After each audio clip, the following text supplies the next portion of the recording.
Oi, pessoal, tudo bem? Como é que vocês estão aí nessa época de pandemia?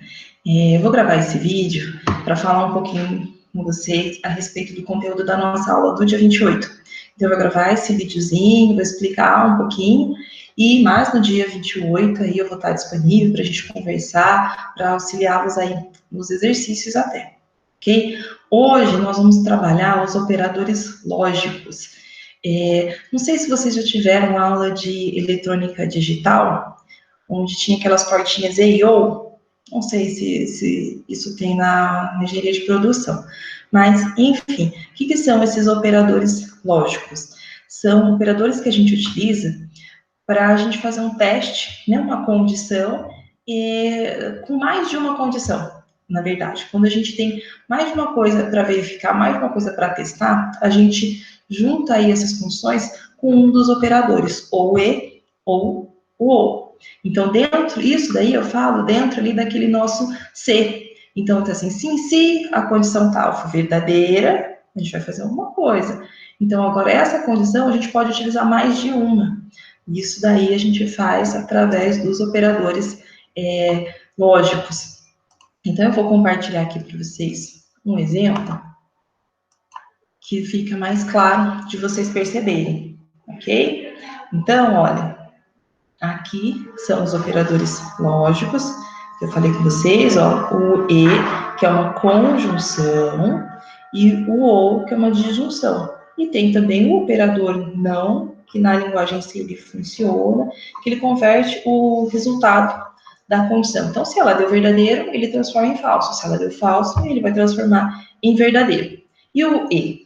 O e, como eu falei, é uma conjunção. Então, ele vai verificar se as duas condições que estão ligadas através do operador e, elas têm aí o mesmo resultado, ok? E o ou, como é uma disjunção, pode ser uma condição ter sido dada verdadeira ou a outra.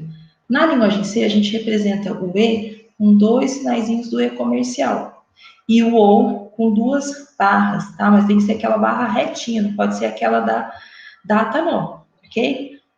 Então, aqui tem um exemplo de tabela verdade, para a gente poder entender essa questão do e do ou. Se a gente for considerar aqui o e, ó, vamos dar uma olhada.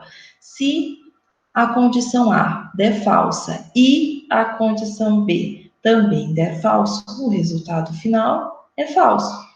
Se a condição A der falso, mas a condição B deu verdadeiro, também o resultado é falso, porque, ó, vamos nos atentar aqui, ó, A e B. Então, as duas condições têm que ser verdadeiras. Outro exemplo, ó, condição A verdadeira e a condição B falso. Então, a junção das duas vai dar falso. E quando é que vai dar verdadeiro, Tati? Ó, quando a condição A for verdadeira e a condição B também for verdadeira. Aí o conjunto todo também está verdadeiro. Então, lembrando, olha, uma conjunção, então o A e o B tem que ser verdadeiro para aquele conjunto todo ser considerado também verdadeiro, ok? Já o operador ou, ele é diferente. Pelo menos uma das condições tem que ser dada como verdadeiro para aquele conjunto todo ser considerado como verdadeiro. Então, aqui a gente tem também, ó, A e B, e aqui a junção, ó, A ou B. Então, se a condição A for falsa, a condição B for falsa, o resultado é falso também.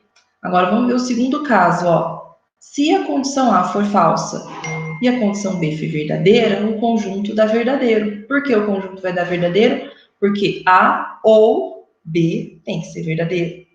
Olha a outra situação. O A é verdadeiro e o B é falso.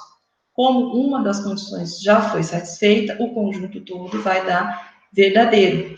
E aqui, a última opção, ó, A e B são verdadeiros, então, como uma das duas já foi satisfeita, o conjunto também vai ser verdadeiro, ok? Já aqui, ó, o operador de negação, ele converte, como eu acabei de falar para vocês, ó. Se a condição A for verdadeira, falsa, ele transforma em verdadeiro. Se for verdadeiro, ele transforma em falso. Esse daqui não tem segredo. Aqui embaixo tem alguns exemplos para vocês, ó. Se, vamos imaginar ali a nossa perguntinha lá na programação, o nosso se e o nosso if. Se o 8 for menor que 5 e o 5 for menor que 2, o que deu verdadeiro aqui, ó? 8 é menor que 5, falso. 5 é menor que 2, falso. Então, falso com falso também vai dar falso. 8 é maior que 5? Sim. Então, aqui vai do verdadeiro. E o 5 é menor que o 2? Não é. Então, no E, as duas condições têm que dar verdadeiro. Então, nesse caso, ó, a gente já tem um probleminha. Porque aqui deu verdadeiro, aqui deu falso. Então, o conjunto todo vai dar falso. Ok? E aqui, ó, 8 é maior que 5? Sim, verdadeiro. E o 5 é maior que 2? Verdadeiro também. Então, como as duas condições foram verdadeiras, o resultado final também é verdadeiro. Ok? Vamos ver agora aqui uma opção do ou. 8 é menor que 5? Falso. 5 é menor que 2? Falso também. Então, também vai dar falso. 8 é maior que 5? Sim, aqui do verdadeiro. O 5 é menor que 2? Não, é falso. Mas como eu usei o ou essa tem que dar verdadeiro, o conjunto todo foi dito como verdadeiro. Percebe? Então, quando a gente utiliza e, a gente tem que garantir que todas as condições sejam verdadeiras para a gente considerar aquele conjunto verdadeiro. Quando a gente utiliza o ou, pelo menos uma das duas. Ok? Vamos ver um exemplo, então, aqui na parte da linguagem C. Ó, na linguagem C, como eu falei, vira E. O E vira dois sinaizinhos de E comercial. E o OU vira as duas barrinhas. E o operador de negação é a nossa exclamação, tá? Na prática, como é que fica? Então, aqui a gente tem um exemplo ó, que verifica se o número está na faixa de 0 a 100. Então, eu tenho esse número, essa variável aqui, N1, eu declarei como do tipo inteiro, ela que vai abrigar o número que a gente vai pedir para o usuário. Então, eu dei a mensagem para ele, opa, faltou um leia aqui, tá? Depois eu vou arrumar aqui para vocês. Mas vamos imaginar, ó, informa o valor, leia N1, aí a gente vem com a condição, ó. Se o N1 for maior que 0 e N1 menor ou igual a 100, a gente garante que ele está aqui, ó, nessa faixa de 0 a 100, certo? Então, para ele estar nessa faixa, ele tem que ser maior que 0 e menor que 100. Então, é o que a gente está perguntando aqui, ó. Se o N1 for maior ou igual a 0 e o N1 for menor ou igual a 100, a gente dá a mensagem de que o número está dentro da faixa. Se não, a gente dá a mensagem de que ele está fora da faixa, ok? Então, sempre ele vem na condição. Uma coisa que, no começo, que a gente começa a trabalhar com várias condições dentro do C, é esquecer de colocar variável. Pessoal, a gente tem que colocar variável aqui, ó, em todas as condições. Se eu quero testar se o N1 é maior ou igual a 0, eu tenho que escrever ele inteiro. Tem que ver se ele é menor ou igual a 100, tem que escrever o N1 de novo. Opa, ok? Então, não pode esquecer. A gente tem que colocar sempre a variável, tem que escrever a condição inteirinha, tá? Na linguagem C, como que fica? Então, aqui eu tenho um programinha, vamos relembrar, ó, tem a biblioteca, pode estar um pouquinho diferente daí do de vocês, porque cada versão do compilador ele muda um pouquinho. Eu tenho a função principal, que é a main, e eu tenho a declaração da variável, olha, a N1. Opa! Declaração da minha variável aqui, a N1. Estou pedindo para o usuário informar o valor através do printf, que é o nosso escreva. Estou pedindo para guardar o valor, ó, fazendo o scanf, que é o leia, mandando guardar na variável N1, indicando que é um número inteiro, que é a porcentagem dele. E aí vem a nossa condição. Então, aqui eu vou verificar a mesma coisa. Se o N1 for maior ou igual a 0 e, que no caso da linguagem C, o E, são dois sinaizinhos do E comercial, e N1 menor ou igual a 100. O que é diferente aqui? Muda, né, o sinal, o que é E no algoritmo aqui passa a ser E comercial, e o parênteses, pessoal. Na linguagem C, a gente tem tudo entre parênteses. Então, no if tem que ter parênteses também. Aí a gente abre e fecha no final das condições.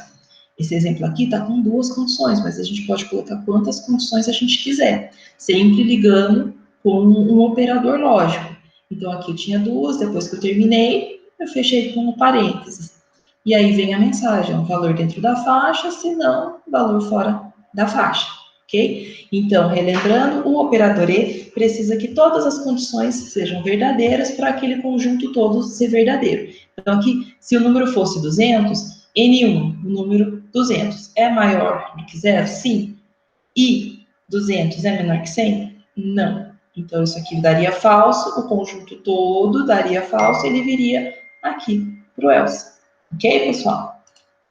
E aqui a gente tem um exemplozinho do ou. Então, no ou, a gente tem que verificar se o número é permitido. Então, quais são os números permitidos? Maior que 100 e também o número 8. Então, qual que é a minha condição? Ó, pedir para o número aqui, ó, tem o mesmo errinho daquele exemplo anterior, tá? Esqueci o leia aqui. Então, aqui, ó, eu estou verificando se o N1 é maior ou igual a 100, porque eu quero aqui, ó, números maiores que 100, ou se o N1 é igual a 8. Então, quais são as duas condições que eu tenho? Maior que 100 ou número 8. Então, se for 200, 200 é maior que 100, beleza. Então, o conjunto todo já deu. Agora, se eu tenho 50, 50 é maior que 100? Não. Ou ele é igual a 8? Não também. Então, vai dar aqui número não permitido. Então, lembrando, o ou, uma das duas condições tem que ser satisfeitas, tá? Na linguagem C, como eu disse, o ou passa a ser as duas barrinhas, tá? As duas barrinhas juntas. Então, aqui a gente está pedindo para o usuário formar o valor, guardando, aí vem a nossa condição, nosso if. Se o número for maior ou igual a 100, ou o número for igual a 8, valor permitido. Se não, valor não permitido.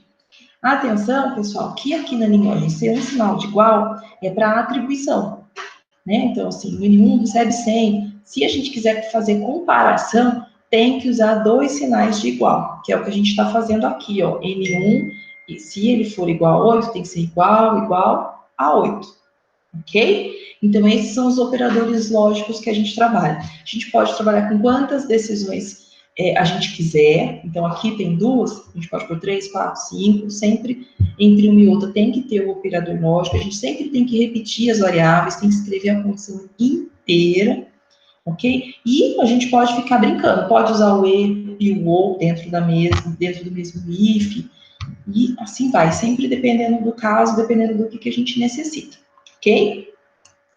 Tem um outro operador, que eu já costumo passar na sequência, que chama operador módulo. Módulo, pessoal, ele dá o resto da divisão para a gente. O que isso significa? Significa que ele vai dividir o primeiro valor pelo segundo e vai pegar o restante. Então, por exemplo, 10 dividido por 2 dá 5 e sobra 0. Então, o módulo de 10 por 2 é 0. 10 dividido por 3 vai dar 3, né? E vai sobrar 1, porque 3 vezes 3 é 9.